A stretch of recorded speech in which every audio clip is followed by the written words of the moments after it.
The cold wind whipped through the open balcony, carrying the sharp sound of laughter from inside the grand mansion.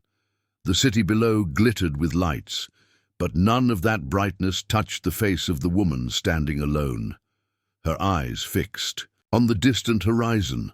Maria didn't expect to be here tonight. She wasn't dressed for a party. Her worn coat showed the long days she had worked without rest. Yet somehow she found herself at this place, the home of Jonathan Reed, the billionaire who had insulted her just hours ago. The insult was fresh, burning in her mind. She had met Jonathan at a charity event earlier that day. The room was filled with rich faces and polite smiles, but Jonathan had singled her out. He didn't know her, yet he looked down at her like she was nothing. "You don't belong here," he said with a sneer. "You're just a poor woman trying to pretend she's better than she is." The words had struck Maria like a punch to the stomach. She had kept her head high, but inside her heart cracked. How could someone so rich be so cruel? She had come to that event to seek help for her son, not to be humiliated.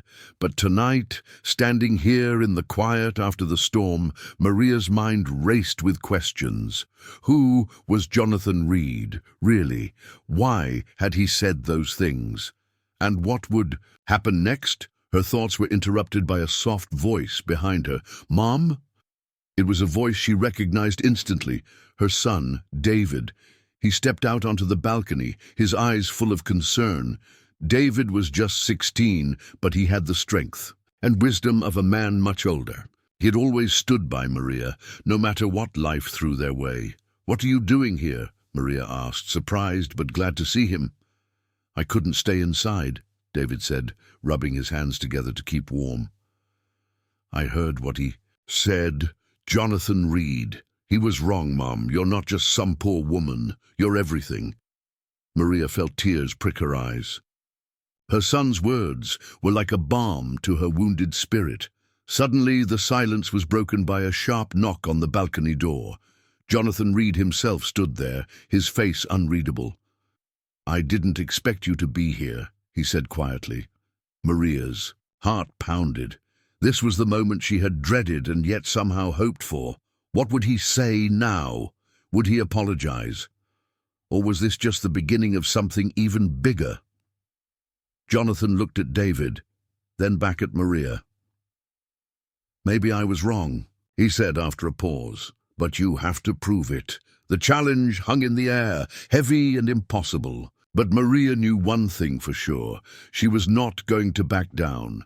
This night was the start of a journey none of them could have predicted, a journey filled with mystery, struggle, and the hope for a better future.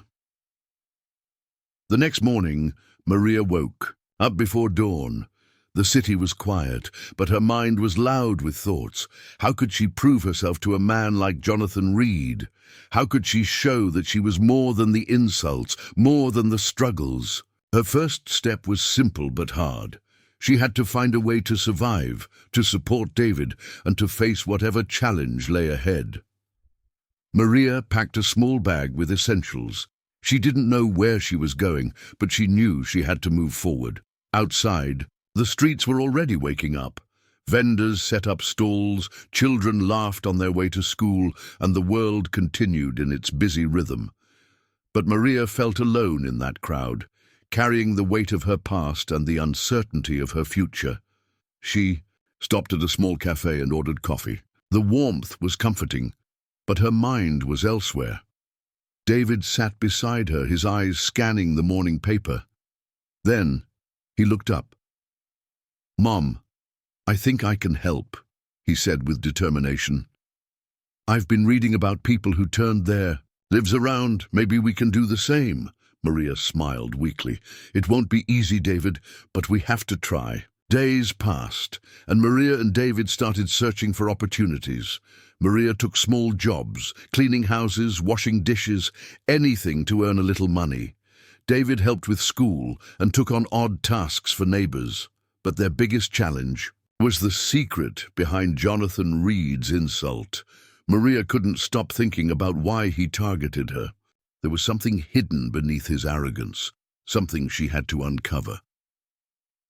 One afternoon, as Maria cleaned an old library, she found a newspaper clipping. It was about Jonathan Reed's company, a scandal that had been covered up years ago. The story hinted at corruption, lies, and betrayal. Maria's heart raced. Could this be the key to understanding Jonathan? David noticed her excitement. "What is it, Mom?" Maria showed him the clipping. "We have to find out more. If we can expose the truth, maybe we can change everything." That evening, they sat together in their small apartment, planning their next steps. They didn't know who to trust or where to start, but one thing was clear. They were not alone. There were others who wanted the truth to come out. Suddenly, the phone rang. Maria picked it up cautiously. A voice on the other end whispered, "Be careful, Maria. They're watching you." The line went dead. Maria and David looked at each other, fear and hope mixing in their eyes. The real story had just begun. As days turned into weeks, Maria and David uncovered more secrets about Jonathan Reed. The billionaire was not just a rich man with a cruel tongue. He was involved in dark dealings that affected many lives, but every step closer to the truth brought danger. Strange cars followed them. Mysterious phone calls warned them to stop. Maria's resolve only grew stronger. She had to protect David and herself no matter what. One night, as they walked home from school, David was stopped by a man in a black coat. "Leave this alone," the man said coldly. David stood his ground. "We won't." The man's eyes flashed with anger, but he walked away. Maria hugged David tightly. "We're in this together." At the same time, Jonathan Reed faced his own battles. Behind his arrogant mask, he was haunted by his past and the mistakes he had made. A chance meeting with an old friend forced him to confront the man he had become. Jonathan began to question everything, his wealth, his power, and the walls he had built around himself. But would it be enough to change? The tension between Maria and Jonathan grew, but so did the connection between Maria and her son. David's words, "You're everything," became a beacon of hope in the darkest times. Maria realized that the greatest power was not money or status. It was love, courage, and the will to survive. The city's glow dimmed as the sun dipped below the horizon, casting long shadows over the streets where Maria and David lived. The days since the phone call warning them had grown heavier with fear, yet their determination never wavered. Maria sat at the small kitchen table, her fingers trembling as she unfolded the worn newspaper clipping she had found weeks ago. The words corruption, betrayal, and scandal jumped out at her like whispers from a dark past that refused to stay buried. David stood by the window, his eyes sharp and searching. "Mum, we need to find someone who knows more," he said quietly. "Someone who can help us." Maria nodded, her heart pounding. "But who? We can't trust just anyone." That night, after David fell asleep, Maria took out her old phone and dialed a number she hadn't used in years. The line rang 3 times before a gravelly voice answered. "Hello?" It was Sam, an old friend of Maria's who had once worked as a journalist. She hadn't spoken to him since she left the city many years ago, but now she hoped he could help. "Sam, it's Maria," she whispered. "I need your help. It's about Jonathan Reed." There was a pause. Then Sam said, "I've heard things, dangerous things. What have you gotten yourself into?" Maria explained everything, the insult, the charity event, the clipping, the warnings. "We have to be careful," Sam said. "Jonathan Reed has powerful friends. But if we can find the truth, it will shake this city to its core." The next day, Maria and David met Sam in a quiet cafe. His eyes were tired but sharp as he pulled out a folder filled with old reports and photos. "Jonathan's empire was built on lies," Sam said. "There was a case years ago. Fraud, illegal deals, people hurt and silenced. But the media was bought off, the truth buried. Maria looked at the photos, faces of people she had never seen, their eyes full of pain and fear. She clenched her fists. "We have to bring this out," David said firmly. "People deserve to know." Sam nodded.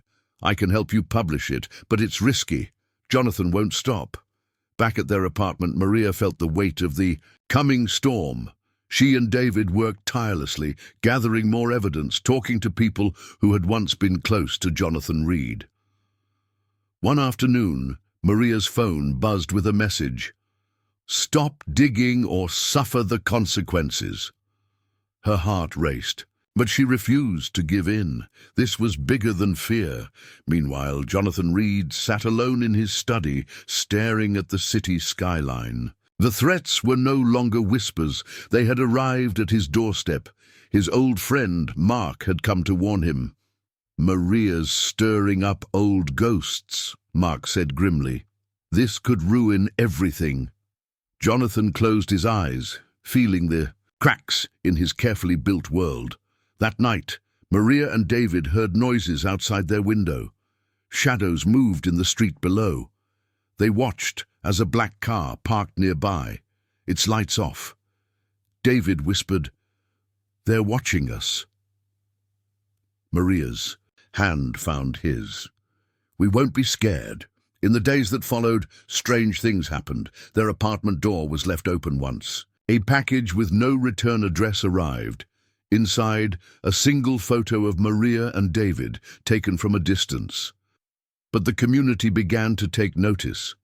People who had once feared Jonathan's power started speaking up. Maria's courage inspired others.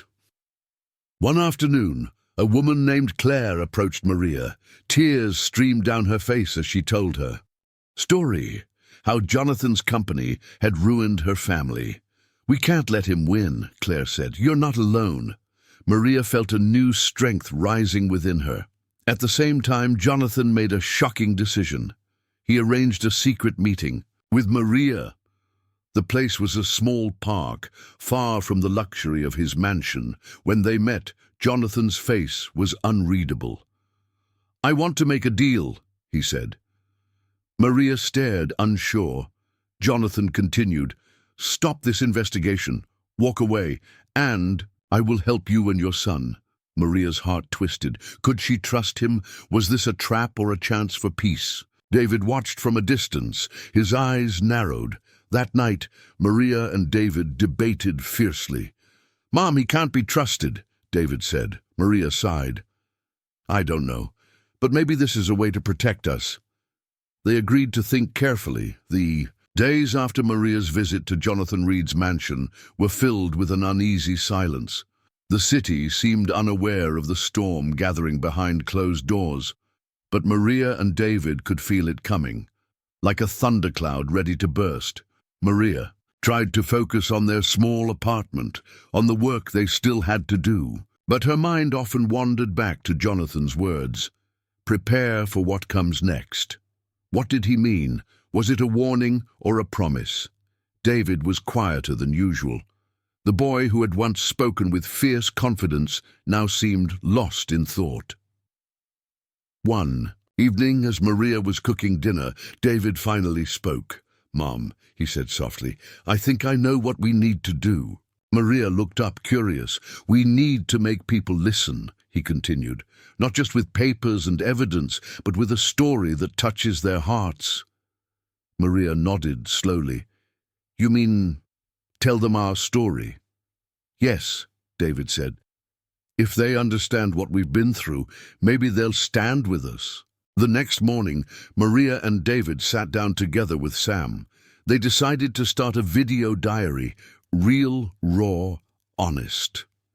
Maria's hands trembled as she held the camera. She wasn't used to being in front of it, but she knew this was important. David spoke first, his voice steady.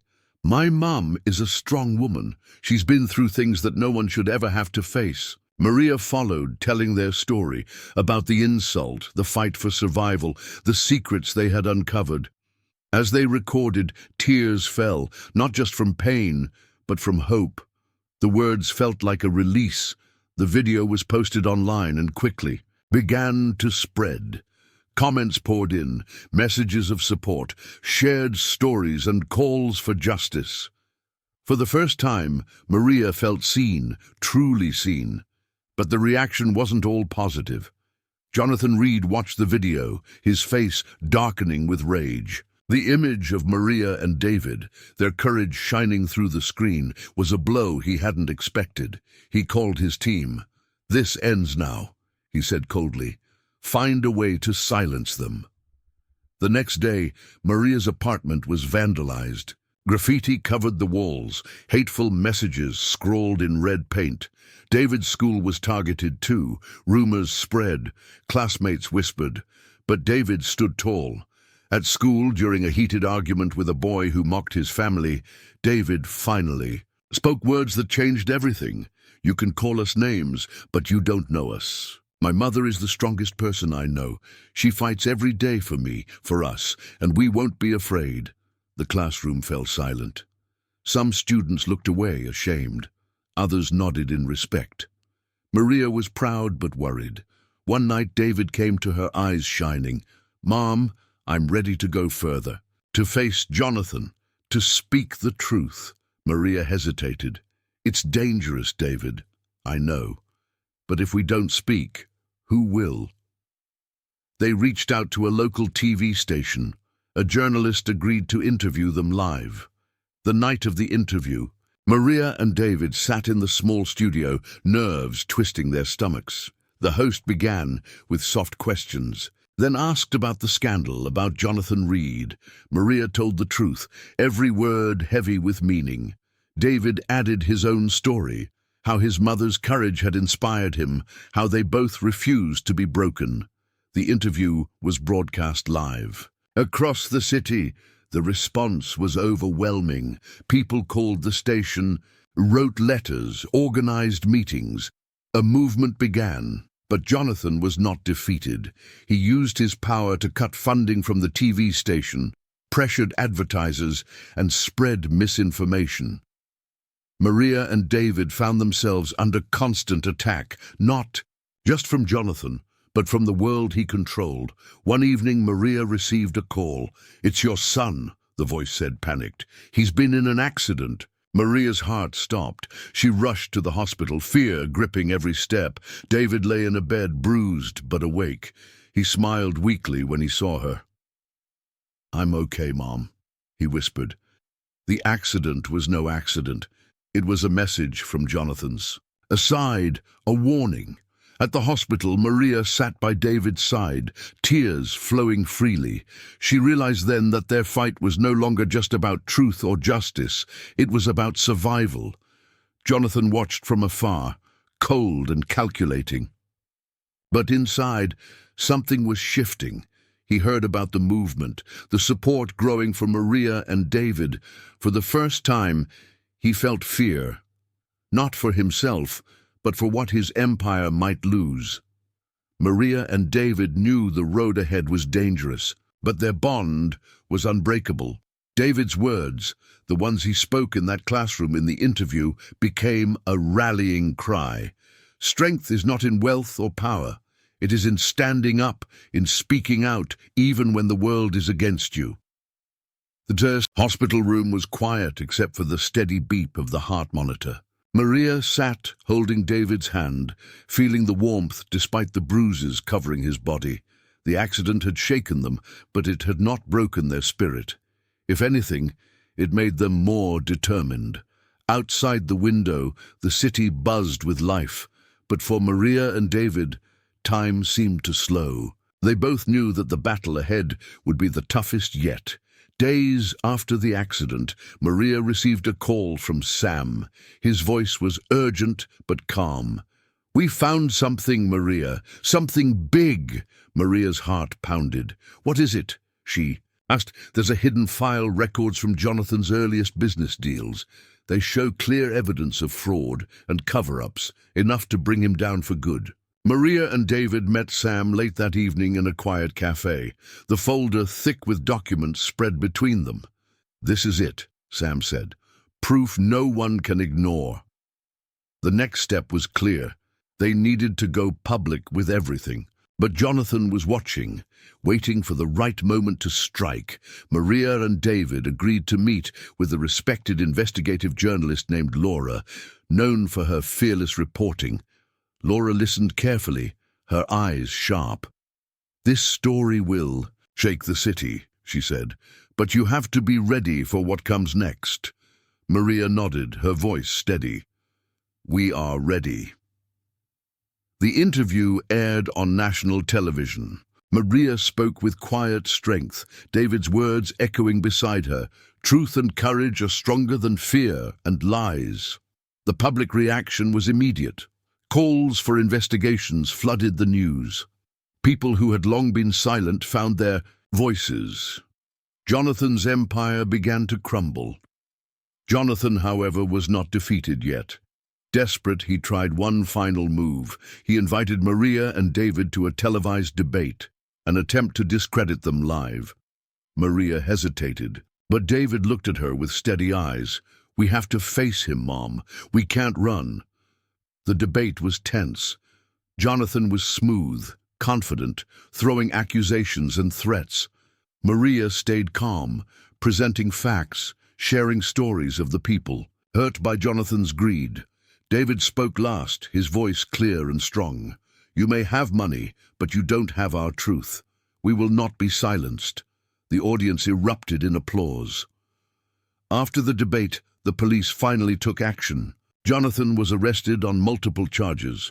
The city breathed a sigh of relief. Maria and David became symbols of courage, a mother and son who stood against a giant and won.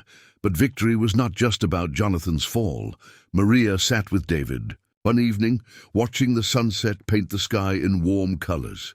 "We fought hard," she said softly. David smiled. "And we learned something important." Maria nodded. "That courage isn't about strength or power. It's about standing up, even when you're afraid." David looked at her. "And sometimes the smallest voice can change the biggest world." Their story spread beyond the city, an inspiration for many. Maria started a foundation to help victims of corruption and injustice, ensuring that others would have a voice. David continued his studies, determined to build a better future. Miss' final lesson was clear. No matter how powerful the enemy, truth, courage, and love can change everything. Maria's journey, from insult and danger to triumph and hope, was a reminder that every struggle holds the seed of strength. The end.